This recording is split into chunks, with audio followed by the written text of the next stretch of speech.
Their voices are not heard. Their funerals are not seen. A revolution is underway to end one of the world's longest-running dictatorships, but we don't know the facts because the government of Syria keeps reporters away from its brutal crackdown. Tonight, we have a rare look inside. Since spring, thousands of Syrians have been demanding the end of the 40-year dictatorship of the Assad family.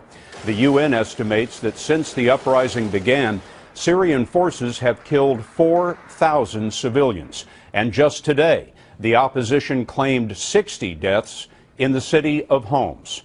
Tonight, CBS News correspondent Clarissa Ward, who traveled through Syria without government supervision, shows us what President Bashar al-Assad doesn't want the world to see. For months, this is what we've seen of the revolution in Syria. Cell phone video of demonstrations met with bullets from security forces. To meet the people holding those cell phones, we entered the country as tourists, carrying only a small camera. Razan Zaytouni is an opposition activist. She insists on using her real name. The regime already knows who she is. She is in hiding to avoid arrest. Are you scared? Who is not? But we have to continue. We decided to start our revolution. This is what we have been dreaming of long time ago.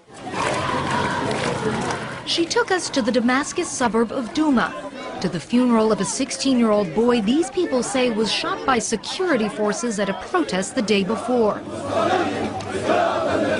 Men and women poured in by the hundreds, their grief tinged with defiance. This is real Syria, okay? If you come, you will see real bodies. They are not stones. They are not toys. They are real bodies. They want international military support. And they say they will not give up their protest until President Assad's regime falls. A military helicopter circled overhead, but the chanting only grew stronger. We are peaceful and they are shooting us, they shouted. We want freedom. There's a special graveyard for protesters who have been gunned down in Douma. Here they're called Shaheed, or martyrs. There are 60 graves. A man just handed me this photograph. It's of a family member of his who was killed. He was only 13 years old. The UN estimated in early November that at least 4,000 people have been killed. Activists tell us the number is much higher. But the violence has only fueled the protests, which are creeping closer to the heart of the capital.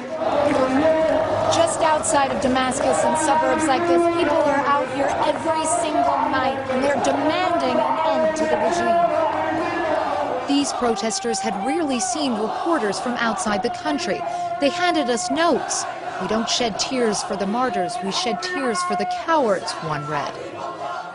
Later on, Razan introduced us to people who have paid a high price for demonstrating against the Assad regime.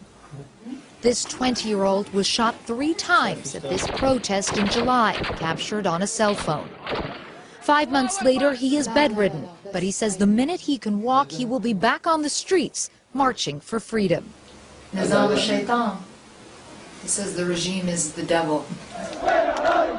Certainly, it's a regime that shows no signs of lifting its crackdown on the opposition. What's your message to President Assad? Leave. Leave now, because you know that you will leave at the end, but with more victims and with more suffering of the people.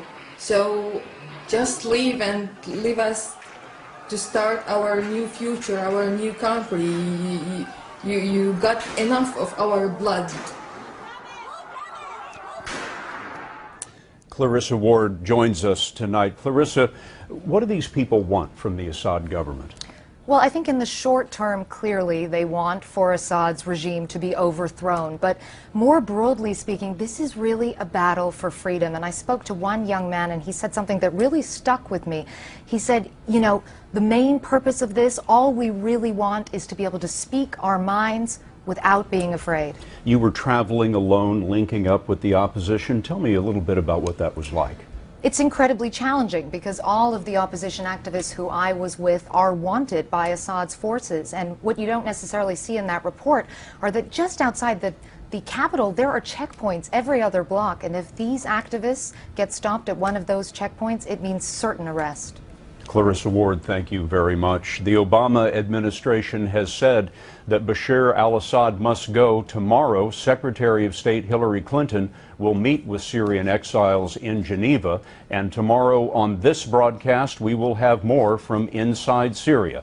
Clarissa linked up with those who have taken up arms to fight the Assad regime, some of them defectors from the Syrian army itself.